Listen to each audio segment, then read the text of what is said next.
ताकत का एहसास कराइए और ताकत का एहसास कराएंगे। आप क्या बोल रहे हो? आपने गलत चीज बोली है आपने, प्लीज एडिट कर लीजिए। This is wrong. आप बोलिए वी आर विमेन। दोस्तों सुनो, ये जो हो रहा है ना, ये सिर्फ एक वेब सीरीज का मामला नहीं है। ये एक ऐसी आग है जो अगर फैल गई तो बॉलीवुड से लेकर पूरे मुल्क की हवा बदल सकती है। और हालिया दिनों में आर्यन खान की series the bads of Bollywood ने वाकई कुछ लोगों की नींद उड़ा दी है। क्योंकि जब सच बोलने की बात होती है तो सबसे पहले वही लोग खौफ में आते हैं जिनके पास सबसे ज्यादा पावर होती है। जी हाँ दोस्तों, आर्यन ने इस सीरीज में जो कुछ दिखाया वो कोई बड़ी स्क्रिप्ट या फैंटेसी नहीं थी। वो असली कहानियां थीं, वो चीजें जिन्हें लोग सालों से छुपाते आए, दबाते आए। इंडस्ट्री के वो रिश्ते, वो डील्स, वो पावर प्ले जो आम लोगों को कभी दिखाए ही नहीं गए। लेकिन जो बात सच को सबसे ज्यादा चुभती है ना, वो यही है कि जब कोई नया ये सच बोलता है। किसी पुराने खिलाड़ी को तो लोग इग्नोर कर देते, पर आर्यन, शाहरुख खान का बेटा, मीडिया के सामने पला हुआ बंदा, ऐसे बंदे का सच बोलना सिस्टम के लिए थप्पड़ था। और तभी दोस्तों क्लैश शुरू हुआ। एक तरफ थी काजोल देवगन, वो एक्ट्रेस जिसके चेहरे की मुस्कान ने बॉलीवुड के सबसे बड़े दौर में जान भर दी थी और जिसने आर्यन के शो को खुले तौर पर सपोर्ट किया। उसका कहना था, सच्चाई कभी चुप रहकर नहीं रहती और अगर आर्यन ने ये दिखाया है तो उसने गलत नहीं किया। एकदम सिंपल, सीधा सीधा, लेकिन ताकतवर। और दूसरी तरफ आए योगी आदित्यनाथ, एक ऐसा नाम जो जब बोलता है तो लोग सिर्फ सुनते नहीं, रुक जाते हैं। उन्होंने प्रेस कॉन्फ्रेंस में एक लाइन बोली, बस एक लाइन, लेकिन उस लाइन ने पूरे मुल्क का टेम्परेचर बढ़ा दिया। अगर सीरीज में पॉलिटिकल इशारे होंगे तो सवाल भी उठेंगे। कुछ चीजें अपने दायरे में रहकर करनी पड़ती हैं। दोस्तों, ये लाइन हवा नहीं थी, ये चिंगारी थी। और इस चिंगारी ने सोशल मीडिया को आग लगा दी।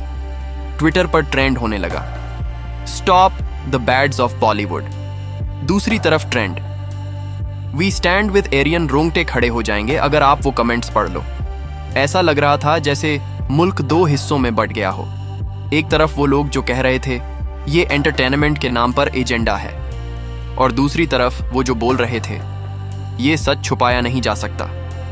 और तब योगी का दूसरा बयान आया, वो जिससे सबके चेहरे का रंग बदल गया। अगर इस सीरीज के बाकी एपिसोड आए तो मुल्क में आंखों के सामने एग्रेशन बढ़ सकता है। बेहतर होगा कि इसे यहीं रोक दिया जाए। दोस्तों, ये कोई नॉर्मल लाइन नहीं थी, ये वार्निंग थी। आर्यन के फैंस ने कहा, ये सेंसरशिप नहीं, ये डर है। सिस्टम सपोर्टर्स बोले, ये मुल्क की स्थिरता का सवाल है। और इसी बीच काजोल एक बार फिर सामने आई। इस बार उसकी टोन शांत थी, लेकिन लफ्जों में दर्द था।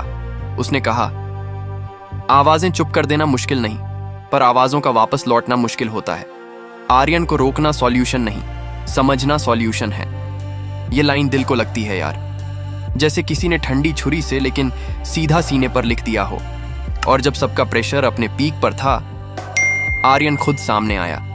वो ना चीखा, ना लड़ा, ना डिफेंड किया, बस बोला, मैं सिर्फ कहानियां सुना रहा हूं। जो कोई इन कहानियों में खुद को देख रहा है, शायद प्रॉब्लम कहानी में नहीं, उनमें है।